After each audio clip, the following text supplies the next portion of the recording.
Ikhwani fi din wa akhwati fillah rahimakumullah, di pertemuan yang lalu kita sudah baca faedah dari kalimat basmalah dan juga ucapan doa dari Al-Imam Al-Muzani. Dan sudah kita bahas bahwasanya semakin alim seorang imam, maka semakin rahmat mereka terhadap umat. Sebagaimana ucapan Al-Imam Ibnul Qayyim bahwasanya ilmu dan kasih sayang atau rahmah itu mutalazimani, selalu berdampingan. Siapa yang bertambah ilmunya, bertambah rasa sayangnya, bertambah rahmatnya.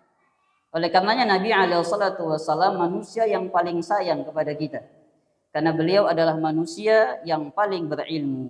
Bahkan Allah utus beliau di tengah-tengah umat sebagai rahmatan lil alamin, sebagai rahmat bagi semesta alam. Kita lanjutkan ucapan Al-Muzani rahimahullah. Kata beliau, amma ba'du. Adapun kemudian. Kalimat amma ba'du ini diantara uslub atau gaya bahasa dalam ilmu bahasa Arab. Biasanya didatangkan kalimat amma ba'du untuk merubah tema pembahasan. Yang mana di awal beliau mulai dengan basmalah, dengan kalimat doa. Untuk mulai tema pembahasan, beliau buka dengan kalimat amma ba'du. Sebagian ulama berkata, orang yang pertama kali mengucapkan kalimat amma ba'du itu adalah Nabi Daud alaihi salam. Sebagaimana datang dalam tafsir surat Shad ayat yang ke-20. Allah Subhanahu wa taala berfirman, "Wa shaddadna mulkahu wa atainahul hikmata wa faslal khitab." Kata Allah, kami perkuat kerajaan Nabi Daud dan kami berikan beliau al-hikmah, yakni ilmu, wa faslal khitab, dan kalimat pemutus. Kata Asy-Sya'bi, kalimat pemutus maknanya adalah kalimat amma ba'du. Kalimat amma ba'du. Ini sekilas faedah dari kalimat amma ba'du. Kata beliau rahimahullah, fa innaka sa'altani an uwaddiha laka minas sunnah. Kata beliau, sesungguhnya engkau ini penanya. Sa'altani, bertanya kepadaku, an uwaddih, agar aku menjelaskan laka untukmu minas sunnah, sesuatu dari sunnah. As-sunnah kalau dalam pembahasan akidah, apa maknanya kemarin? As-sunnah bermakna akidah yang sahih atau keyakinan yang sahih. Dan sudah berlalu ya sejarah kenapa beliau menuliskan kitab ini, karena memang diminta terkait tuduhan-tuduhan penyimpangan akidah pada beliau. Amran tusabbiru nafsaka 'ala tamassuki bihi. Yang mana sunnah itu adalah sebuah perkara yang membuatmu harus bersabar dalam berpegang dengannya. Dari kalimat ini ada beberapa faedah yang bisa kita bahas.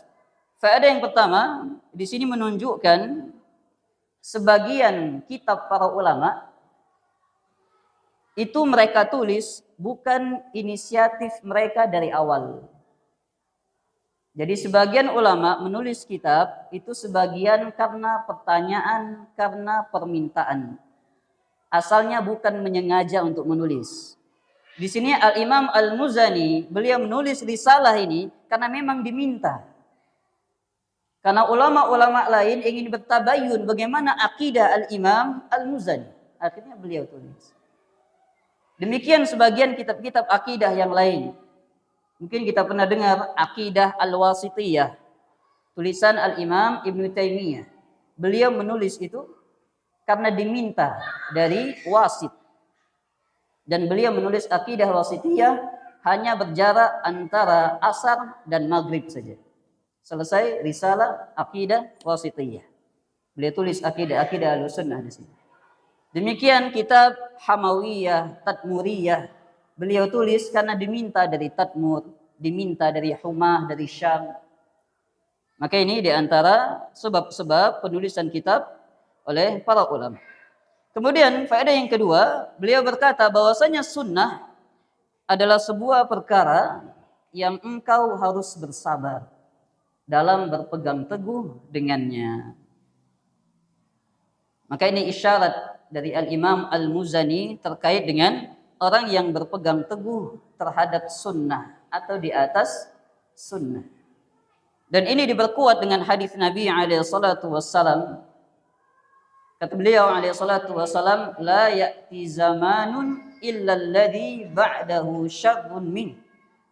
Tidak datang sebuah zaman kecuali yang datang setelahnya itu lebih jelek daripada sebelumnya.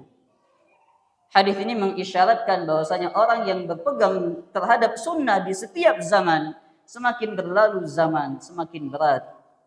Bahkan di sebagian riwayat Nabi sebutkan kal qabidhi 'alal jamri, seperti orang yang sedang menggenggam bara api, saking beratnya. Bagaimana dia berpegang di atas akidah, bagaimana dia dicela, bagaimana dia merasa asing. Maka ini diantara wasiat nasihat dari Al-Imam Al-Muzani rahimahullah. Oleh karenanya umat ini atau umat Islam ini bukan hanya diperintah bersabar menghadapi orang-orang yang jelek, bahkan kita pun diperintah bersabar menghadapi orang-orang yang saleh. Sebagaimana dalam surat Al-Kahfi, wasbir nafsaka ma'al ladzina yad'una rabbahum bil ghadati wa 'ashyi yuriduna wajhah wa la ta'du 'ainaka 'anhum turidu zinatal hayatid dunya. Kata Allah, sabarkanlah jiwamu untuk berteman, berkawan dengan orang-orang yang senantiasa berdoa kepada Allah di pagi dan petang hari. Ini orang-orang saleh. Kita diperintah untuk bersabar. Kenapa demikian? Karena orang saleh itu mereka yang menegakkan amar ma'ruf nahi mungkar. Kita harus sabar dinasihati, harus sabar diberikan arahan, harus sabar ketika perilaku kita tidak sesuai dengan jalan syariat, perlu diingatkan, perlu dinasihati. Kadang diingatkan dengan pelan, kadang diingatkan dengan keras melihat kondisi. Maka ini isyarat dari Al-Imam Al-Muzani. Kemudian beliau melanjutkan, wa tadra'u bihi anka syubhal aqawil, dan terhindarkan darimu syubhat-syubhat dari ucapan-ucapan. Apa itu syubhat? Syubhat maknanya ma yukhaliful yaqin, sesuatu yang menyelisihi keyakinan. Itu syubhat. Kalau seorang hamba sudah yakin Allah beristiwa di atas arsy misalnya. Nanti akan kita bahas terkait sifat ulu. Kemudian muncul syubhat-syubhat yang mencoba menggoyang keyakinan tadi.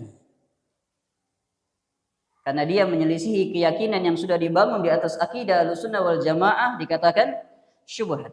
Dan penyakit yang menimpa kita, kata Imam Ibnul Qayyim, ada dua jenis. Penyakit syubhat dan penyakit syahwat. Penyakit syubhat, keraguan, kerancuan, sesuatu yang menyelisihi keyakinan, itu bisa diobati dengan ilmu. Jadi siapa yang belajar agama, maka semakin tipis, semakin mampu dia menolak syubhat-syubhat yang datang. Seiring bertambahnya ilmu. Maka kalau ada yang semakin belajar, semakin banyak syubhatnya, maka dipertanyakan, bisa jadi dengan siapa dia belajar, bagaimana tahap dia belajar, dan apa niat dia belajar, perlu dipertanyakan. Perlu dipertanyakan. Kemudian penyakit yang kedua, penyakit syahwat. Ini bisa diobati dengan as-sabr, bersabar. Dengan bersabar. Dan ilmu dan sabar ini adalah sesuatu yang juga berjalan berdampingan. Jadi kalau ingin mengobati syubhat, kerancuan, mengobati syahwat, perlu ilmu dan kesabaran. Dan kedua ini berjalan berdampingan. Di antara dalil yang menunjukkan ilmu harus disertai dengan kesabaran dan kelelahan adalah kisah ketika Nabi Musa alaihi salam menuntut ilmu di sisi Nabi Khidir. Bagaimana sulitnya perjalanan Nabi Musa alaihissalam, sampai-sampai dikatakan di ujung ayat fi safarina hadza nasaba, kita sudah mendapati di perjalanan safar menuntut ilmu kita ini nasaba, keletihan yang sangat. Jadi mustahil ada yang ingin dapat ilmu tapi tidak mau letih. Ini mustahil. Ilmu itu dibarengi kesabaran dan keletihan. Kemudian Al-Imam Al-Muzani melanjutkan, wa zaygha muhdatsatid dhallin, dan terhindar darimu penyimpangan dari hal-hal yang baru yang diada-adakan oleh dhalli, oleh orang-orang yang tersesat. Ini hikmah berpegang dengan sunnah. Yang pertama, kita terhindar dari syubhat. Yang kedua, kita terhindar dari penyimpangan-penyimpangan dari hal-hal yang baru yang diada-adakan oleh orang-orang yang sesat. Dan agama kita setiap zaman, setiap satu generasi akan selalu ada imam pembaharu. Satu generasi itu adalah 100 tahun. Setiap 100 tahun pasti akan selalu ada ulama imam pembaharu yang memperbaiki penyimpangan-penyimpangan di tengah umat. Karena Nabi SAW sudah mengingatkan, yahmilu hadzal ilm fi kulli khalafin uduluhu, bahwasanya ilmu ini pada setiap zaman, setiap generasi akan dibawa oleh ulama-ulama yang adil. Apa peran ulama ini? Kata Nabi SAW, yunfuna anhu tahrifal ghali. Mereka akan menghilangkan penyelewengan orang-orang yang melampaui batas. Setiap zaman akan ada orang-orang yang berusaha melampaui batas terhadap agama. Maka para ulama, para imam ini menghilangkan itu. Wa ta'wilal jahilin. Mereka menghilangkan takwil orang-orang yang jahil. Wa intihalal mubtilin. Dan mereka menghilangkan tipuan-tipuan dari orang-orang yang batil. Ini jelas Nabi SAW menyebutkan setiap generasi akan datang ulama-ulama yang demikian. Kemudian beliau melanjutkan, wa qad syarahtu laka minhajan mudihan, dan sungguh aku telah menjelaskan kepadamu metode yang jelas, metode yang terang. Lam alu nafsi wa iyyaka fihi nushan, dan aku tidak meremehkan diriku dan dirimu terhadapnya nushan, dalam rangka menasihati. Al-Imam Al-Muzani menulis risalah ini bukan sekedar menunjukkan apa akidah beliau, tapi dalam rangka menasihati. Siapa yang menyimpang dari akidah yang beliau tulis, maka beliau nasihati untuk rujuk kembali ke Ahlus Sunnah. Karena beliau meyakini diri beliau berada di atas akidah Ahlus Sunnah wal Jamaah. Dan di sini isyarat dari Al-Imam Al-Muzani, di antara ciri imam yang baik di tengah umat adalah mereka nasih. Mereka adalah penasehat bagi umat. Mereka tidak mengajarkan sesuatu yang sesuai dengan hawa nafsu umat. Apa yang disenangi umat, apa yang mereka senang untuk mendengarnya. Tapi yang mereka sampaikan adalah sesuatu yang bersifat nasihat.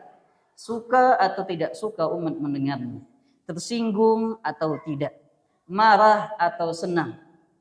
Tugas seorang dai dia hanya menasihati dengan cara yang baik. Bada'tu fihi bihamdillahi dzirrusydi wat tasdi, dan aku memulai dengan memuji Allah Subhanahu wa taala, pemilik petunjuk dan pemilik jalan yang lurus. Ini paragraf yang pertama dari muqaddimah Al-Imam Al-Muzani. Paragraf yang kedua kata beliau, alhamdulillahi ahaqqu man dzukir wa aula man syukir wa alaihi uthni. Segala puji bagi Allah yang paling berhak untuk diingat dan paling utama untuk disyukuri, dan atasnya pujian-pujian. Al-Imam Al-Muzani menyebutkan di sini kalimat pujian, alhamdulillah. Segala puji bagi Allah. Demikian kesyukuran bagi Allah. Apa bedanya pujian dan kesyukuran? Pujian, kata para ulama, tempatnya di lisan dan di hati. Ketika seorang hamba memuji Allah, maka dia puji Allah dengan lisannya dan diyakini di dalam hati. Itu pujian. Ketika kita mengatakan Allahu Akbar, lisan kita mengucapkan Allahu Akbar, hati kita juga memuji, meyakini Allah zat yang maha besar. Maka ini pujian, dia ibadah lisan, dia ibadah hati. Sehingga tidak ada kalimat-kalimat zikir yang tidak sempurna. Misal seorang hanya berkata Allah, Allah, Allah. Kalimat Allah ini kalimat dalam ilmu bahasa Arab belum sempurna. Kalau kalimat belum sempurna, ada pujiannya tidak? Tidak ada. Ketika ditambah Allahu Akbar, baru sempurna nih kalimatnya. Namanya jumlah mufidah atau mubtada khabar. Barulah di situ ada unsur pujian. Ketika dia mengatakan Subhanallah, Maha Suci Allah. Kalau dia cuma mengatakan Subhan, tidak ada pujian sampai dia datangkan lafaz Allah. Maka demikian pujian tempatnya lisan dan hati. Adapun kesyukuran tempatnya di lisan, di hati, dan anggota badan. Yang ini disebut oleh Imam Ibnu Qayyim Al-Jauziyah rahimahullah sebagai arkanus syukri, rukun bersyukur. Bersyukur dengan lisan. Dalilnya firman Allah Subhanahu wa taala, wa amma bi ni'mati rabbika fahaddits. Bersyukur dengan hati. Dalilnya firman Allah Subhanahu wa taala, wa ma bikum min ni'matin faminallah. Bersyukur dengan anggota badan. yakni apa yang ada di badan kita digunakan untuk ibadah kepada Allah. Di antara dalilnya kisah dari Nabi SAW yang menegakkan salat malam sampai kaki beliau bengkak. Dan beliau melakukan ibadah itu dalam rangka bersyukur kepada Allah Subhanahu wa ta'ala. Maka ini faedah dari pujian dan kesyukuran. Beliau melanjutkan Al-Wahidus Samad. Allah zat yang Al-Wahid, yang Maha Satu. As-Samad. Kita akan jelaskan apa makna As-Samad. Di sini beliau menyebutkan di antara nama Allah, yakni Al-Wahid. Ada juga nama Allah yang lain, Al-Ahad. Semakna, artinya zat yang Maha Esa, zat yang Maha Satu. Nama Allah Al-Wahid datang di dalam Al-Quran selalu bergandeng dengan kalimat Al-Qahhar. Sebagaimana datang dalam Al-Quran, Allah Subhanahu wa ta'ala berfirman di surat Ibrahim, wa barazu lillahil wahidil qahhar. Dan yang paling tampak di hari kiamat adalah Allah Al-Wahid, yang Maha Esa, Al-Qahhar, yang Maha Perkasa.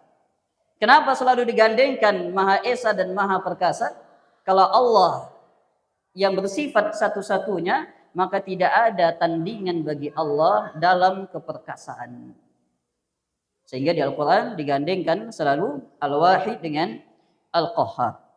Kemudian As-Samad. Allah memiliki nama As-Samad. As-Samad maknanya, kata Al-Imam Az-Zujjaj rahimahullah, adalah As-Sayyidul Masmud ilaihil hawaij. As-Samad adalah Tuan yang bergantung kepadanya semua hajat-hajat kebutuhan. Ketika Allah menamakan dirinya As-Samad, berarti segala sesuatu bergantung kepada Allah. Oleh karenanya dahulu di masa kafir Quraisy, kalau ada seorang tokoh yang mana orang lain banyak bergantung hidup kepada dia, biasa minta hutangan, minta makanan, minta pakaian, banyak orang bergantung kepada dia. Tokoh Quraisy ini yang paling mulia, mereka dijuluki oleh kaumnya dengan As-Samad.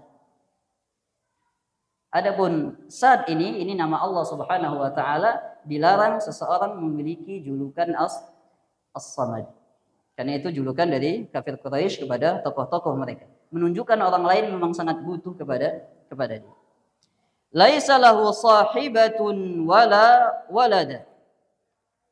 Dan Allah zat yang tidak memiliki sahibah, tidak memiliki istri atau pasangan, wala walada, dan zat yang tidak memiliki anak. Dan dua penafian ini terkumpul dalam surat Al-Jin.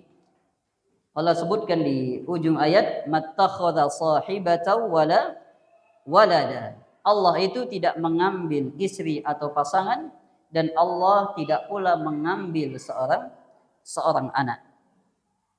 Dikarenakan kalau Allah mengambil seorang istri atau pasangan, menunjukkan Allah zat butuh kepada yang lain. Padahal Allah itu As-Samad Al-Ghani. Allah tidak butuh kepada yang lain. Kalau dikatakan Allah punya anak, berarti Allah tidak lagi Maha Esa. Oleh karenanya dalam surat Al-Ikhlas, ketika Allah menyebutkan dirinya dengan zat yang Maha Satu, Allah sebutkan di antara ayatnya, lam yalid walam yulad. Allah tidak melahirkan seorang anak dan Allah tidak dilahirkan. Karena kalau Allah melahirkan atau dilahirkan, menunjukkan Tuhan itu lebih dari satu. Sedangkan di awal ayat Allah tegaskan, qul huwallahu ahad. Allah zat yang maha satu. Jalla anil mathil. Allah maha agung dari permisalan. Di sini beliau mulai menyinggung terkait dengan sifat Allah, bahwasanya tidak ada satupun makhluk yang serupa dengan Allah. Dalilnya di surat Asy-Syura ayat yang ke-11. Laisa kamitslihi syai'un wa huwas samiul basir. Tidak ada satupun yang serupa, setara dengan Allah, dan Allah zat yang maha mendengar lagi maha melihat. Fala syabiha lahu wala adila. Tidak ada yang serupa dengannya dan tidak ada pula yang sebanding dengan Allah. As-Sami'ul Basir, zat yang maha mendengar lagi maha melihat. Al-Alimul Khabir, zat yang maha mengetahui baik yang tampak kasat mata atau yang tak tampak. Al-Mani Ar-Rafi, zat yang mencegah dan yang meninggikan. Yang perlu digarisbawahi di situ kalimat Al-Mani Ar-Rafi. Al-Mani Ar-Rafi ini bukan dari nama Allah.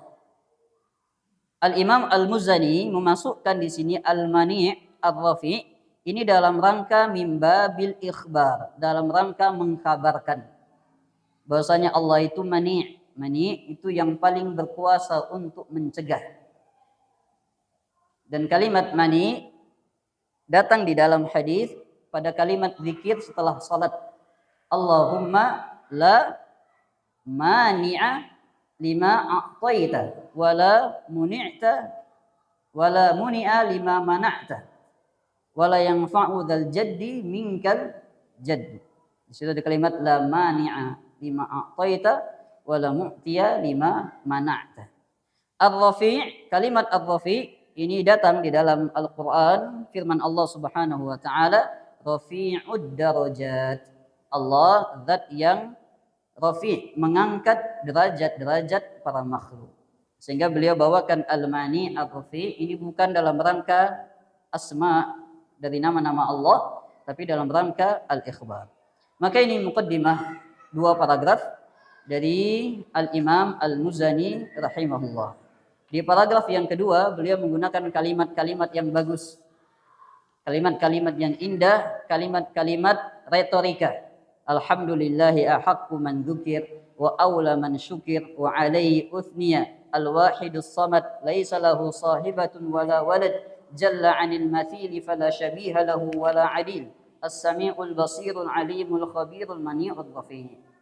Ini dalam pembahasan kalimat bahasa Arab namanya uslub khitabi. Uslub khitabi itu uslub gaya bahasa, kalau di kita diterjemahkan dengan retorika. Jadi dalam bahasa Arab punya beberapa gaya bahasa, salah satunya gaya bahasa disebut dengan khitabi, kalimat retorika. Baik. Akhwani fi din wa akhwati fillah, para jamaah sekalian yang semoga senantiasa dirahmati Allah Subhanahu wa taala. Kita masuk dari akidah Al-Imam Al-Muzani yang pertama. Beliau akan jelaskan tentang salah satu dari sifat Allah, al-ulu. Al-ulu artinya yang memiliki ketinggian atau zat yang maha tinggi. Kata beliau, alin ala arsyih. Bahwasanya Allah Subhanahu wa taala zat yang tinggi di atas arsy-Nya. Allah zat yang maha tinggi di atas arsy. Wa huwa danin bi ilmihi min khalqihi, dan dia pula dekat terhadap makhluk bi ilmihi, dengan ilmunya. Kita akan bahas satu persatu dan secara umum dua kalimat. Pembahasan kita yang pertama ucapan Al-Muzani bahwasanya Allah itu tinggi di atas arsy. Kenapa beliau masukkan kalimat di atas arsy? Beliau tidak mengatakan Allah itu tinggi saja. Harus ditambahkan kalimat ala arsyihi, di atas arsy. Karena alin, sifat tinggi, sifat ulu bagi Allah itu ada tiga. Yang pertama adalah uluwul qahar. Allah itu maha tinggi al-qahar, keperkasaannya. Tinggi keperkasaan. Yang kedua adalah uluwul qadar atau uluwul manzilah. Allah itu tinggi kedudukannya. Yang ketiga adalah uluwul dzat. Allah itu tinggi zatnya. Tinggi zat. Dua jenis ulu, dua jenis ketinggian yang pertama sepakat ahlus sunnah dan ahlul bid'ah. Ahlul bid'ah mereka mengatakan dari Mu'tazilah, Jahmiyah, Allah itu tinggi keperkasaannya dan kedudukannya. Yang menjadi mahallun niza, perselisihan antara ahlus sunnah dan ahlul bid'ah pada jenis ulu yang ketiga. Ketika dikatakan Allah itu uluwul dzat, tinggi zatnya di atas arsy. Karena poin ketiga ini menjadi perselisihan ahlus sunnah dan ahlul bid'ah, makanya beliau sebutkan alin ala arsy. Kalau dikatakan Allah tinggi di atas arsy, berarti ulu yang mana? 1, 2, atau 3? Yang ketiga. Karena tinggi di atas arsy itu maksudnya zat Allah tinggi di atas arsy. Kenapa beliau ungkit di sini? Karena ahlul bidah di masa beliau itu ada dua jenis. Terkait dengan nama dan sifat Allah, ahlu sunnah itu berada di pertengahan di antara dua kutub. Kutub yang pertama namanya kutub Mu'attilah. Ini kelompok yang mereka meniadakan semua sifat Allah. Mereka mengatakan Allah itu tidak tinggi di atas arsy. Dan nanti kalau dibahas di asma wa sifat banyak cabang-cabang. Mereka mengatakan Allah itu ada, tapi tidak di atas. Di bawah tidak juga. Di depan tidak juga. Di belakang tidak juga. Pokoknya Allah ada. Kalau dikatakan Allah itu tinggi di atas, kata mereka maknanya tinggi kedudukan dan tinggi keperkasaan. Berarti pada poin 1 dan 2 mereka sepakat. Kutub yang kedua disebut dengan musyabbihah. Musyabbihah ini adalah kelompok yang menyerupakan Allah dengan makhluk. Kalau tadi sifat Allah ditiadakan. Kalau yang satu lagi, sifat Allah itu dikatakan mirip dengan makhluk.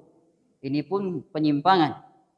Di antara tokoh pentolan yang pertama kali mengatakan Allah itu mirip dengan makhluk namanya Hisham bin Hakam Asy-Syi'i, orang Syiah. Ini di antara pentolan musyabbihah mumatsilah, namanya Hisham bin Hakam. Dia mengatakan bahwasanya Allah itu seperti kita, seperti makhluk. Ini berarti dia menyerupakan Allah dengan makhluk. Padahal sudah jelas tadi ayatnya laisa kamitslihi syai'un, tidak ada satupun yang serupa dengan Allah. Ini terkait dengan asma was sifat. Kemudian di sini kita akan bahas terkait dengan khusus sifat Allah al-ulu, tinggi. Sifat Allah al-ulu, dan di dalam Al-Quran Allah memiliki beberapa nama yang menunjukkan Allah itu zat yang maha tinggi. Di antaranya dalam Al-Quran ada 3 nama. Yang pertama adalah Al-Aliyu. Al-Ali artinya Allah zat yang maha tinggi. Yang kedua adalah Al-A'la. Artinya sama. Allah zat yang maha tinggi. Pernah dengar nama Allah Al-A'la? Yang hafal ayatnya? Sabbihis marabbikal a'la. Maha suci Allah yang maha tinggi. Kemudian yang ketiga adalah Al-Muta'al. Al-Muta'al maknanya sama, zat yang maha tinggi. Ini terkait dengan nama-nama Allah yang menunjukkan Allah itu zat yang maha tinggi. Dan para ulama menyebutkan ada 5 dalil yang menunjukkan Allah adalah zat yang maha tinggi zatnya.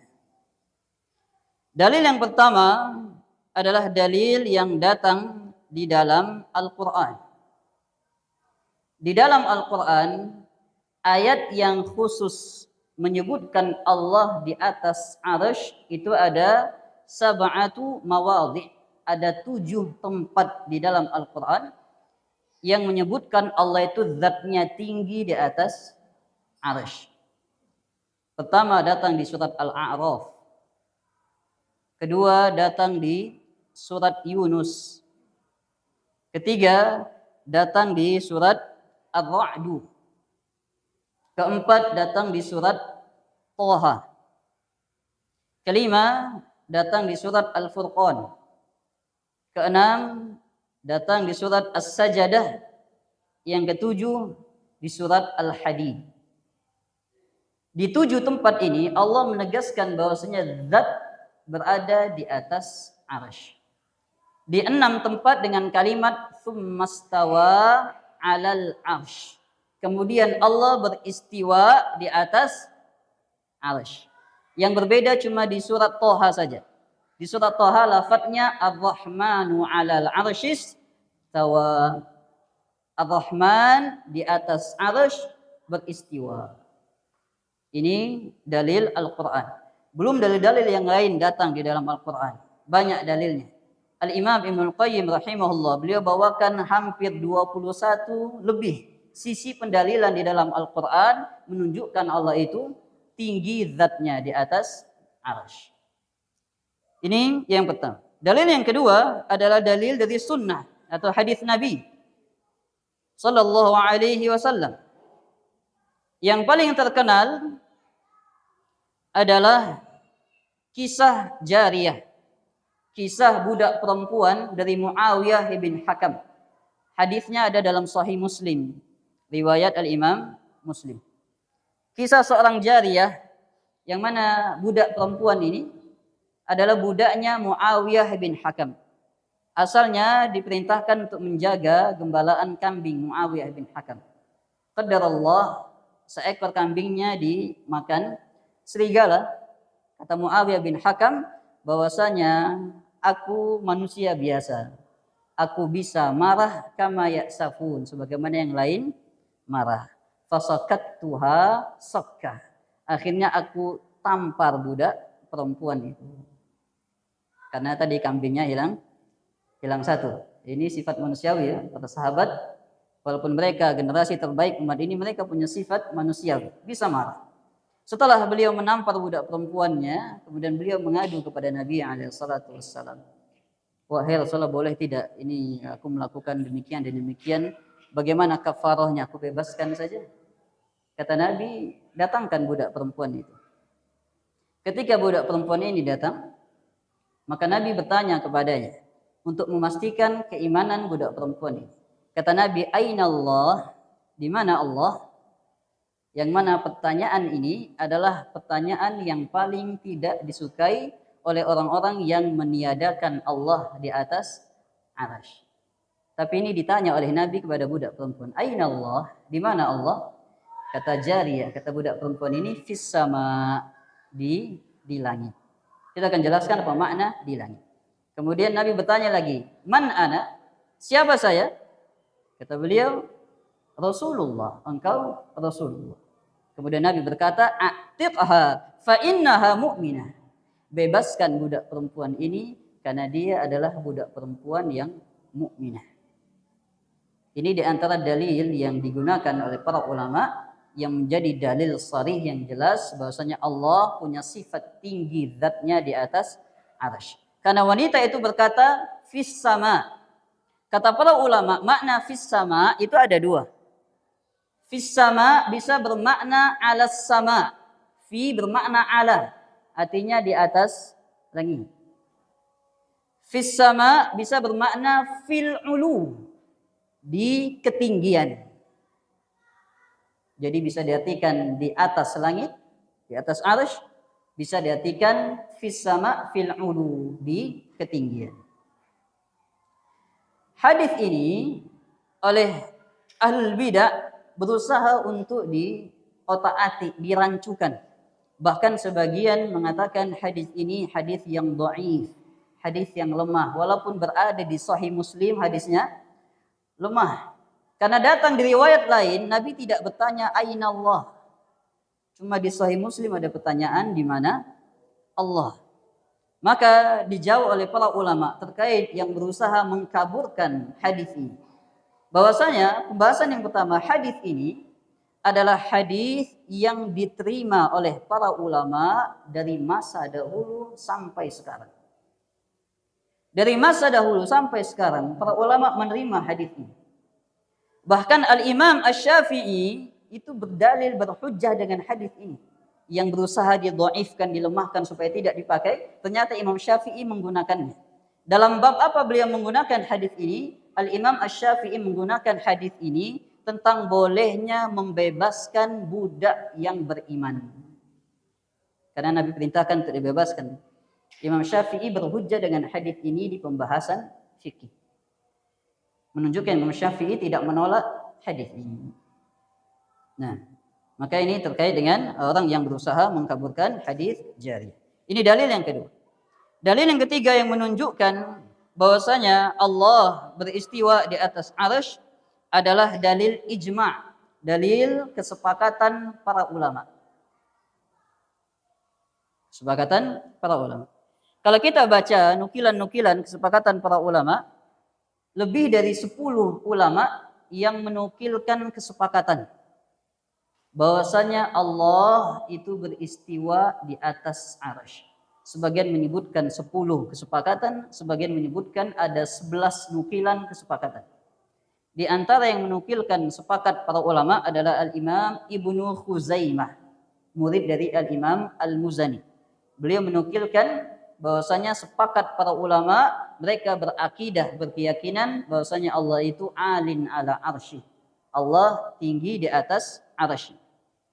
Demikian Al-Imam Al-Auza'i dan selainnya. Ini ijma'. Dan kesepakatan para ulama itu dianggap dalil. Jadi kalau ulama bersepakat atas sebuah perkara, maka dijadikan hujjah kesepakatannya.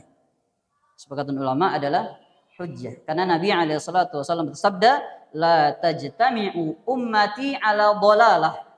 Umatku tidak mungkin bersepakat di atas kesesatan. Jadi kalau umatku bersepakat, maka dipastikan kesepakatannya di atas kebenaran, bukan di atas kesesatan. Tapi kalimat umatku ini umatku yang mana? Jadi kalimat umatku di hadis ini maknanya adalah para ulamanya. Jadi tidak mungkin para ulama-ulama itu bersepakat di atas kesesatan. Bukan umatku kita ini ya. Nah, kalau kita ini bukan golongan ulama, kita masih golongan para penuntut ilmu. Kesepakatan kita dianggap tidak? Kesepakatan kita dianggap tidak? Tidak dianggap. Nah, walaupun ada ijtima' 1, 2, 3, 4, 5, 6, kesepakatannya tidak dianggap. Jadi dianggap adalah kesepakatan para ulama. Kemudian dalil yang keempat adalah dalil fitrah. Fitrah manusia secara hati nuraninya, secara hati kecilnya meyakini Allah itu zat yang maha tinggi di atas arsy. Di antara dalil fitrah adalah ketika seorang hamba berdoa. Ketika seorang hamba berdoa, di antara yang dilakukan adalah yamuddu yadaihi ilas sama. Seorang hamba itu mengangkat tangannya ke langit. Dan itu dibarengi dengan keyakinan di dalam hati Allah berada di atas. Menunjukkan ketika kita berdoa, kita berada di atas fitrah. Kita meyakini Allah berada di atas arsy. Walaupun sebagian membantah ini. Mereka mengatakan orang berdoa, kenapa tangannya ke langit, kenapa matanya ke langit, kenapa hatinya bergantung ke langit? Karena kiblatnya doa itu di langit. Makanya semuanya itu gantungnya ke langit. Dan ini ucapan sudah ada dari masa dahulu. Di kitab-kitab Asy'ariyah disebutkan ini hujjah untuk membantah. Maka kita katakan, siapa yang mengatakan kiblat doa itu ke langit? Kita sebut beberapa bantahan. Bantahan yang pertama, tidak ada satupun dalil yang datang dari Al-Quran dan Sunnah yang mengatakan kiblat doa itu menghadap ke langit. Ini bantahan yang pertama. Tidak ada dalil. Bantahan yang kedua, yang sesuai sunnah, kiblat doa sama dengan kiblat salat. Ketika kita diajarkan adab berdoa menghadap kiblat, kiblatnya berarti sama dengan kiblat salat, sama. Badannya, wajahnya menghadap kiblat salat. Kemudian bantahan yang ketiga, makna kiblat adalah sesuatu yang wajah menghadap kepadanya. Jadi ketika menghadap kiblat, maka tubuh dan wajah kita menghadap situ. Berarti kalau kita berdoa menghadap kiblat, itulah kiblat salat. Sehingga tidak bisa dikatakan kiblat doa itu ke langit, karena kiblat doa itu sama seperti kiblat salat. Adapun ketergantungan hati, mata dan tangan kita ke langit itu memang fitrah manusia secara hati nuraninya, jiwa bersihnya meyakini Allah tinggi di atas arsy. Di atas arsy. Nah, adapun ketika sujud, Nabi sebutkan kondisi terdekat antara hamba dan Allah ketika sujud. Sujud menghadap mana? Menghadap ke bumi. Kalau kita ikut ucapan orang yang mencoba mengkaburkan tadi, berarti kiblat sujud ke tanah. Maka tidak bisa digunakan. Sujud itu bukan menunjukkan kiblatnya ke tanah. Tapi sujud itu adalah kondisi menunjukkan ketundukan seorang hamba kepada Allah. Bahkan doa ketika sujud itu menunjukkan Allah tinggi di atas arsy. Apa bacaan sujud? Subhana rabbiyal a'la. Bukan menunjukkan Allah itu di bawah, bukan. Tapi menunjukkan hay'ah, kondisi kita tunduk di hadapan Allah, posisi paling rendah kita di hadapan Allah, tapi hati dan lisan kita tetap subhana rabbiyal a'la. Maha suci Tuhanku yang maha tinggi. Dan ini di antara bantahan Al-Imam Ibnu Abil Izz Al-Hanafi rahimahullah. Kemudian dalil yang kelima yang terakhir yang menunjukkan Allah beristiwa di atas arsy adalah dalil akli, dalil secara akal. Dalil secara akal ini adalah akal yang sehat. Akal yang sehat. Belum masuk dari syubhat-syubhat. Walaupun asalnya dengan 4 dalil yang pertama sudah kuat menunjukkan Allah itu tinggi di atas arasy-Nya, maka diperkuat dengan dalil yang kelima. Secara akal, lawan dari sifat tinggi adalah sifat rendah. Dari sifat tinggi dan sifat rendah, mana yang menunjukkan kemuliaan, tinggi atau rendah? Tinggi. Mana yang menunjukkan aib, tinggi atau rendah? Rendah. Dan Allah itu adalah zat yang penuh dengan kemuliaan. Maka mustahil Allah disifati dengan rendah. Sehingga secara akal Allah itu zat yang maha tinggi. Karena mustahil memiliki sifat lawannya, sifat rendah. Makanya 5 jenis dalil yang dibawakan para ulama bahwasanya Allah itu beristiwa tinggi di atas arasy. Dan ini pembahasan, kalau mau dibahas detail, ada di pembahasan al-asma was sifat terkait dengan nama-nama dan sifat-sifat Allah Subhanahu wa taala. Nah, sudah habis waktu ya. Insyaallah untuk pembahasan berikutnya kita lanjutkan di pertemuan mendatang. Di pembahasan berikutnya beliau menyinggung di antara syubhat lagi. Bagaimana dikatakan Allah di atas arasy sedangkan Allah berkata wa huwa ma'akum ainama kuntum. Dia Allah bersama kalian dimanapun kalian berada. Katanya Allah di atas, tapi kok dikatakan bersama kalian. Allah berkata kepada Musa wa Harun, innani ma'akuma asma'u wa ara. Wahai Musa dan Harun, sesungguhnya aku bersama kalian berdua. Nabi berkata kepada Abu Bakar, la tahzan innallaha ma'ana. Allah bersama kita. Bagaimana menggabungkan dalil Allah di atas arasy dan Allah bersama kita? Orang yang tidak mampu untuk mencerna dalil ini, mereka tolak Allah di atas. Berarti dalil Allah di atas ini nggak bisa dipakai nih, karena Allah bersama kita. Bahkan di ayat lain disebutkan, wa idza sa'alaka ibadi anni fa inni qarib. Allah itu dekat.